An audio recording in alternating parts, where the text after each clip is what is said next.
Wanita itu berdiri di depan kantor dengan pakaian sederhana dan tas lusuh di tangannya. Belum sempat ia menjelaskan tujuannya, seorang manajer melangkah maju dengan wajah dingin. "Keluar sekarang, Anda tidak punya urusan di sini." Beberapa karyawan tersenyum sinis, sebagian berbisik meremehkan. Wanita itu hanya menunduk dan pergi tanpa perlawanan. Namun, 1 jam kemudian manajer yang sama dipanggil ke ruang direksi dan keluar tanpa jabatan, tanpa kuasa, dan tanpa kata. Apa yang sebenarnya baru saja ia usir? Assalamualaikum warahmatullahi wabarakatuh. Sahabat semua, pernahkah kita menilai seseorang hanya dari apa yang tampak di mata? Pakaian sederhana sering disalahartikan sebagai ketidakmampuan, dan sikap tenang kerap dianggap tak berdaya.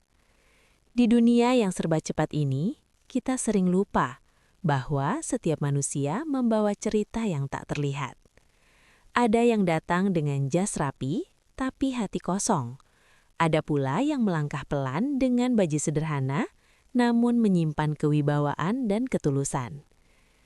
Kisah yang akan kita dengar hari ini bukan tentang balas dendam, melainkan tentang kesombongan yang runtuh oleh kenyataan. Tentang satu keputusan buruk yang diambil dalam hitungan detik, namun berbuah penyesalan seumur hidup. Sebelum kita masuk ke ceritanya, izinkan kami mengajak sahabat semua untuk saling menguatkan. Jika kamu pernah diremehkan, semoga kisah ini menjadi pelukan hangat untuk hatimu. Dan jika kamu pernah tanpa sadar meremehkan orang lain, semoga cerita ini menjadi pengingat yang lembut, bukan hukuman. Dukungan kalian sangat berarti untuk channel ini. Silakan subscribe, aktifkan lonceng notifikasi, dan bagikan video ini agar semakin banyak yang diingatkan untuk tetap rendah hati. Semoga setiap kisah yang kita bagikan membawa hikmah dan kebaikan bagi kita semua. Pagi itu, gedung perkantoran berdiri megah di tengah kota. Kaca-kacanya memantulkan cahaya matahari, tampak bersih, rapi, dan berwibawa. Orang-orang keluar masuk dengan langkah cepat, mengenakan pakaian formal, membawa laptop dan berkas penting. Semua terlihat sibuk, seolah waktu adalah sesuatu yang tak boleh terbuang sedetik pun. Di tengah hiruk-pikuk itu, seorang wanita parubaya melangkah perlahan menuju pintu utama. Bajunya sederhana, bahkan terlihat kusam. Tas yang ia bawa bukan tas bermerek, melainkan tas kain yang sudah lama menemaninya. Sepatunya tampak usang, namun bersih dan terawat. Wajah wanita itu tenang, meski terlihat lelah. Ada garis-garis usia di sekitar matanya, bukan karena kemewahan hidup, melainkan karena tahun-tahun perjuangan. Ia berhenti sejenak di depan pintu kaca, menarik napas dalam-dalam, lalu melangkah masuk. Beberapa pasang mata langsung melirik. Ada yang sekilas, ada yang menatap lebih lama. Di lobi, kontras begitu terasa. Lantai mengkilap, sofa empuk, aroma kopi mahal, dan suara langkah sepatu mengisi ruangan. Di antara semua itu, kehadiran wanita tersebut terasa berbeda. Bukan karena ia mengganggu, melainkan karena ia tidak menyatu dengan standar kemewahan yang biasa terlihat di tempat itu. Ia mendekati meja resepsionis dengan sopan.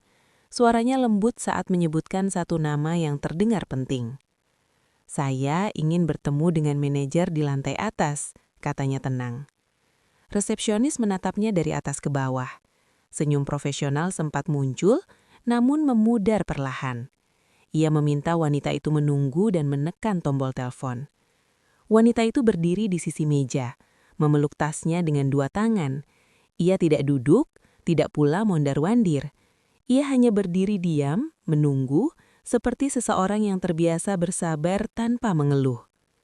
Dalam hatinya, ia sudah terbiasa dengan tatapan semacam ini. Sejak lama ia belajar bahwa menjelaskan diri pada orang yang tidak mau mendengar hanya akan menguras tenaga. Ia datang hari itu bukan untuk dipuji, bukan pula untuk dihormati. Ia datang dengan satu tujuan sederhana, melihat sendiri bagaimana perusahaan yang selama ini ia percayai dijalankan oleh orang-orang di dalamnya. Tanpa ia sadari, di sudut ruangan seorang pria berpakaian rapi sedang memperhatikannya dengan tatap tak sabar. Pria itu adalah manajer yang namanya baru saja disebutkan. Dari kejauhan ia menilai wanita itu hanya dari satu hal, penampilan. Dan sejak saat itulah, arah cerita ini mulai bergerak, menuju sebuah pertemuan yang akan mengubah segalanya. Belum sempat wanita itu duduk, langkah kaki cepat terdengar mendekat dari arah koridor. Seorang pria mengenakan kemeja rapi dan jas tipis berhenti tepat di depannya. Wajahnya tegang, alisnya mengerut, dan matanya memindai wanita itu dari ujung kepala hingga kaki. Cepat, dingin, dan penuh penilaian. "Ini ibu yang mau bertemu saya?" tanyanya singkat, tanpa senyum. Wanita itu mengangguk sopan. "Iya pak, saya hanya ingin..." Belum selesai kalimatnya, pria itu mengangkat tangan, menghentikan. Nada suaranya meninggi, cukup keras untuk menarik perhatian orang-orang di lobi. "Maaf bu, ini kantor profesional. Tidak sembarang orang bisa masuk dan minta bertemu manajer." Beberapa karyawan yang sedang berjalan berhenti. Ada yang berpura-pura sibuk dengan ponsel, ada yang terang-terangan menoleh. Suasana lobi mendadak sunyi, seperti menunggu kelanjutan. Wanita itu mencoba menjelaskan lagi. "Saya hanya ingin menyampaikan sesuatu yang penting, tidak akan lama." Manajer itu mendengus kecil. Senyum tipis muncul di sudut bibirnya. Bukan ramah, melainkan meremehkan. "Penting menurut ibu belum tentu penting bagi kami," katanya dingin. "Silahkan keluar, jangan mengganggu aktivitas kantor." Kata keluar itu jatuh keras, bukan hanya ke telinga wanita itu, tapi ke seluruh ruangan. Beberapa karyawan saling berbisik. "Kayaknya salah masuk, pasti mau minta bantuan. Di sini bukan tempatnya." Bisikan-bisikan itu pelan, namun cukup jelas untuk menusuk. Wanita itu merasakannya, setiap kata, setiap tatapan. Ia terdiam sejenak. Matanya menatap lantai mengkilap, lalu perlahan kembali ke wajah sang manajer. Tidak ada amarah, tidak ada tangisan. Hanya napas panjang, seolah ia sedang menenangkan sesuatu di dalam dadanya. "Baik pak, saya mengerti." Kalimat itu diucapkan dengan suara yang sangat tenang. Ketenangan yang justru membuat beberapa orang merasa tak nyaman. Manajer itu memalingkan wajah, merasa urusannya selesai. Baginya, kejadian itu hanyalah gangguan kecil di pagi yang sibuk. Namun bagi wanita itu, hari itu adalah ujian kesabaran yang nyata. Ia melangkah menuju pintu kaca. Setiap langkahnya terasa berat, bukan karena tubuhnya lelah, tetapi karena harga diri yang diuji di depan umum. Di ambang pintu, ia berhenti sejenak. Bukan untuk menoleh, bukan untuk membela diri. Ia hanya menghela napas, lalu melangkah keluar, meninggalkan ruangan yang penuh jas rapi, namun miskin empati. Tak satu pun dari mereka tahu bahwa keputusan yang barusan diambil sang manajer akan kembali kepadanya dalam waktu kurang dari 1 jam. Pintu kaca itu menutup perlahan di belakang wanita tersebut. Suara klik kecil terdengar, memisahkannya dari dunia di dalam. Dunia yang barusan menolaknya tanpa benar-benar mengenalnya. Ia berdiri sejenak di trotoar depan gedung. Lalu lintas kota mengalir seperti biasa. Klakson bersahut-sahutan, orang-orang berlalu dengan urusan masing-masing. Tak ada yang tahu bahwa barusan, di balik dinding kaca megah itu, seorang manusia telah diuji harga dirinya. Wanita itu menunduk, membuka tas kainnya dan memastikan map coklat tipis masih tersimpan rapi. Tangannya sedikit gemetar, namun wajahnya tetap tenang. Bukan karena ia tak terluka, melainkan karena ia telah belajar mengelola luka dalam diam. Ia duduk di bangku taman kecil di seberang gedung, menarik napas panjang, lalu menghembuskannya perlahan. Beberapa menit berlalu. Tidak ada telepon, tidak ada pesan. Ia tidak menelpon siapapun untuk mengadu, tidak pula mengirim pesan bernada marah. Diamnya sering disalahartikan sebagai kelemahan. Padahal, diamnya adalah kendali diri. Di dalam gedung, sang manajer kembali ke mejanya. Ia merasa lega, gangguan pagi telah berlalu. Ia melanjutkan rapat kecil, menandatangani dokumen dan memberi instruksi dengan nada percaya diri.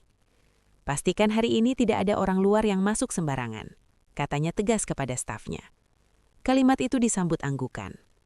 Tak satu pun dari mereka menyebut wanita tadi lagi, seolah kejadian itu tak pernah ada. Namun di bangku taman seberang gedung, wanita itu melihat jam di pergelangan tangannya. Masih ada waktu. Ia berdiri, menyeberang pelan, lalu masuk ke kafe kecil di dekat gedung, memesan teh hangat, bukan kopi mahal.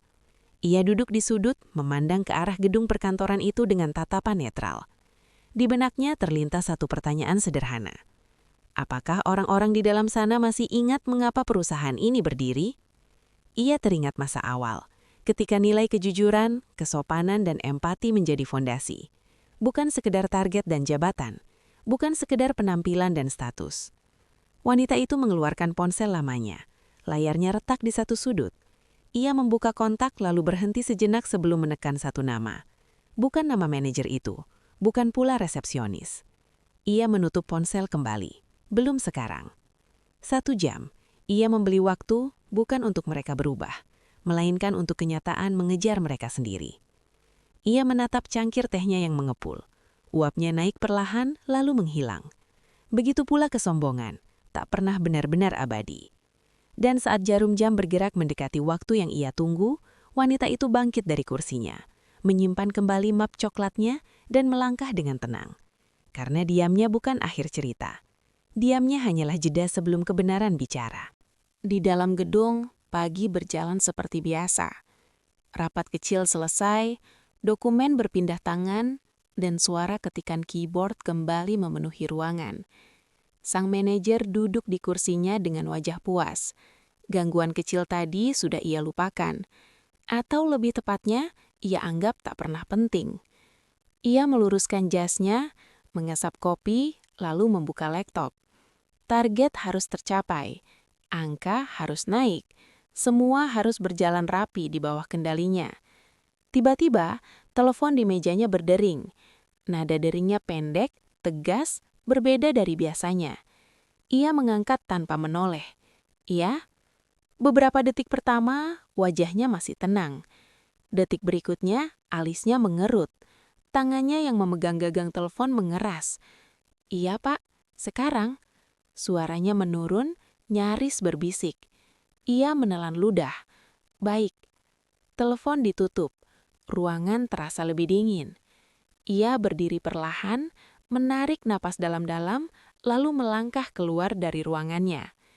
Di lorong, beberapa staf menoleh. Mereka jarang melihat manajer mereka berjalan dengan wajah setegang itu. "Semua manajer dipanggil ke ruang direksi," katanya singkat. "Sekarang." Tak ada penjelasan, tak ada senyum. Di lift, keheningan terasa berat. Pintu menutup, angka lantai bergerak turun pelan. Setiap detik terasa panjang. Sang manajer mencoba menenangkan diri. Mungkin audit biasa, pikirnya. Atau rapat mendadak. Namun ada sesuatu yang mengganjal di dadanya. Perasaan yang tak bisa ia jelaskan. Pintu lift terbuka. Koridor menuju ruang direksi tampak lebih sunyi dari biasanya. Lampu menyala terang, namun suasananya dingin dan formal. Para manajer duduk berjajar di kursi luar. Tak ada yang berbicara. Pintu ruang direksi tertutup rapat. Beberapa menit kemudian, pintu itu terbuka. Seorang staf memanggil satu persatu nama. Saat namanya disebut, sang manajer berdiri. Langkahnya mantap di awal, namun semakin mendekati pintu, semakin berat terasa. Ia masuk. Di dalam, para direktur duduk dengan wajah serius. Tak ada basa-basi, tak ada senyum. Dan di sudut ruangan itu, ia melihat sosok yang membuat jantungnya berdegup kencang. Wanita itu duduk tenang dengan pakaian yang sama sederhana. Tas kain yang sama, map coklat tipis di pangkuannya. Tatapan mereka bertemu sesaat. Wanita itu tidak tersenyum, tidak pula menunjukkan amarah. Ia hanya menatap, tenang, dalam, dan penuh kendali. Sang manajer merasa tenggorokannya kering, pikirannya berputar cepat. Tidak mungkin. Siapa sebenarnya dia? Direktur utama membuka suara. "Bapak mengenal ibu ini?" Sang manajer membuka mulut. Tak ada suara yang keluar. Dalam sekejap, potongan-potongan kejadian pagi itu menyatu. Tatapan sinis, nada tinggi, dan kata keluar yang ia ucapkan tanpa pikir panjang. Di ruangan itu, tanpa ada satupun kata keras, ia menyadari satu hal yang menyesakan. Kesombongan telah menuntunnya tepat ke ambang kejatuhan. Dan rapat hari itu baru saja dimulai. Ruangan direksi terasa lebih sempit dari biasanya. Bukan karena kursi yang berderet atau meja panjang di tengah ruangan, melainkan karena ketegangan yang menggantung di udara. Sang manajer berdiri kaku, tangannya dingin, telapak keringat mulai terasa di dahi. Direktur utama menatapnya lama sebelum berbicara. Tatapannya tenang, namun tegas. "Ibu ini datang pagi tadi," katanya perlahan. Tanpa pengawalan, tanpa pemberitahuan. Sang manajer melirik ke arah wanita itu sekali lagi. Wajahnya tetap sama, tenang, sederhana, dan sulit ditebak. "Ibu ini ingin melihat," lanjut sang direktur, "bagaimana perusahaan memperlakukan manusia saat mereka tidak membawa jabatan, nama besar, atau penampilan meyakinkan." Ruangan senyap. Salah satu direktur lain membuka map di depannya. "Kami menerima laporan tentang kejadian di lobi pagi ini." Sang manajer menelan ludah. Punggungnya terasa panas, seolah jas yang ia kenakan mendadak terlalu berat. Direktur utama kembali berbicara. "Ibu ini adalah pemegang saham mayoritas perusahaan ini." Kalimat itu jatuh pelan, namun efeknya seperti palu besar menghantam dada sang manajer. Matanya membelalak, nafasnya tercekak. Wanita itu akhirnya angkat bicara. Suaranya lembut, hampir seperti seorang ibu yang sedang menasihati anaknya. "Saya datang bukan untuk diuji atau diperlakukan istimewa," katanya. "Saya datang untuk melihat siapa yang masih ingat bahwa perusahaan ini dibangun dari kerja keras, bukan kesombongan." Ia membuka map coklat di pangkuannya.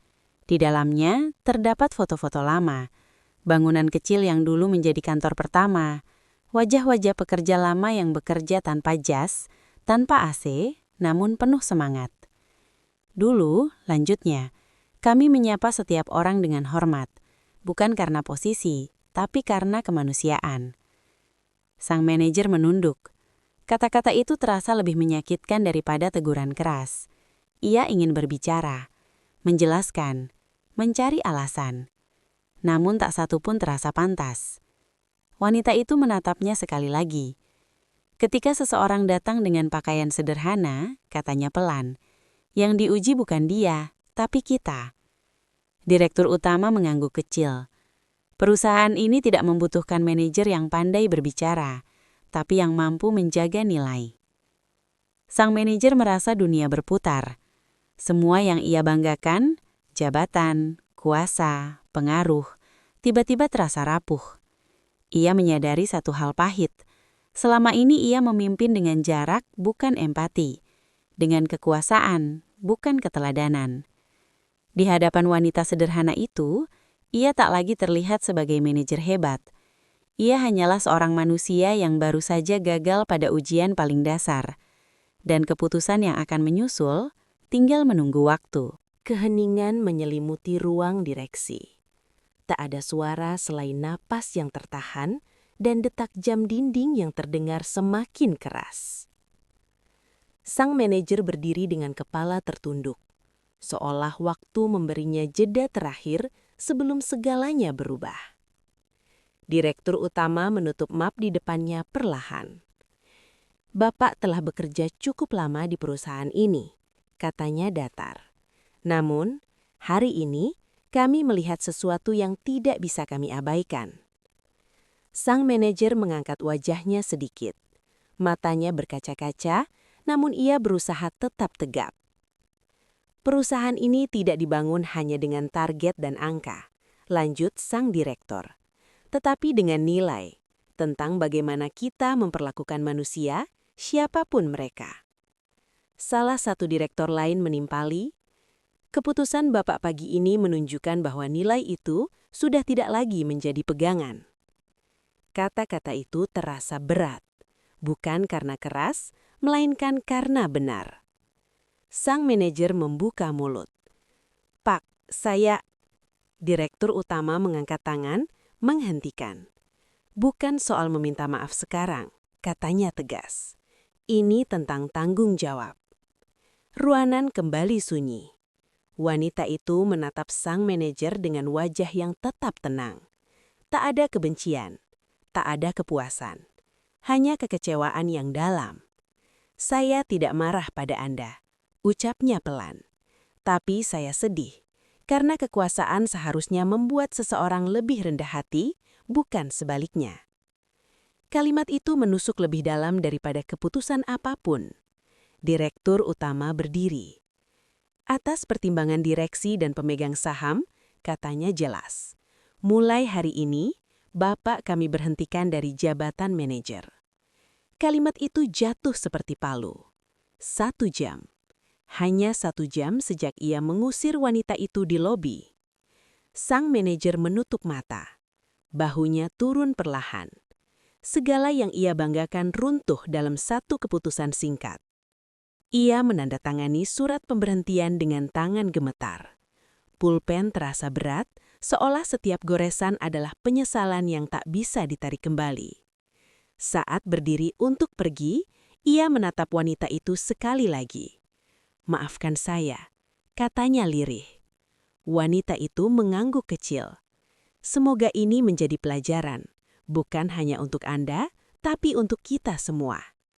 Sang manajer melangkah keluar ruang direksi. Lorong terasa lebih panjang dari sebelumnya. Tak ada lagi staf yang menunduk hormat. Tak ada lagi pintu yang dibukakan. Hanya langkah kaki seorang pria yang baru saja kehilangan jabatan dan menyadari bahwa kesombongan bisa merenggut segalanya dalam sekejap. Wanita itu berdiri perlahan dari kursinya setelah keputusan diambil. Ruang direksi yang tadi terasa menekan, kini dipenuhi keheningan yang berbeda. Bukan tegang, melainkan penuh kesadaran. Ia merapikan tas kainnya, menyelipkan kembali map coklat ke dalamnya, lalu menatap seluruh ruangan dengan pandangan lembut, namun tegas. "Saya tidak datang ke sini untuk menghukum," ucapnya pelan. "Saya datang untuk mengingatkan." Para direktur menunduk. Tak satu pun menyelah. "Perusahaan ini besar bukan karena gedungnya," lanjutnya, "tapi karena nilai yang dijaga di dalamnya.